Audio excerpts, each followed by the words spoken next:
kulkas mbahku ki jane nek loro gede rek.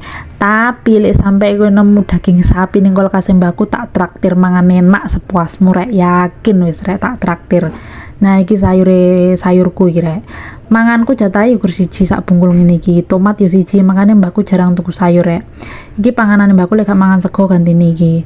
Makan malamnya cukup ngene iki mbahku rek. Tomat ngono kae siji, labu kuning siji, terus mie niki loro, terus iki daging babi sing dimasakno kae siji, karo iki jagung wis rebusan ngono kae loro. Wis mari ngono dublek dadi siji mendino ngono kuwi.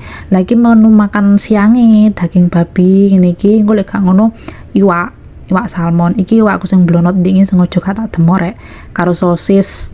Terus marek ngono iki iwak pitik wis diinani sik sak jempol ya sik diopeni. Iki sik pangga disimpen. Iki aku mangan bengi niki rek, gantine sego. Terus marek ngono unboxing kulkas sijine neh. Iki jeruke mbahku enek sayur lah. Iki wortel keramat. Ojo sampe diguwak. Kuwi bekase diingi, sisane diingi dimasak. Ya isine segur jamu-jamu ini rek. Iki bagian ngisor apa iki freezer? Ya padha. Iki kulite tahu iki malah sak kebeke kulkas iki kulit tahu tok. Terus iki mie sing kemeng makan malam karo urang kering. Iki yo golongane jamu-jamu wis to. Tak traktir lek sampe nemu daging sapi.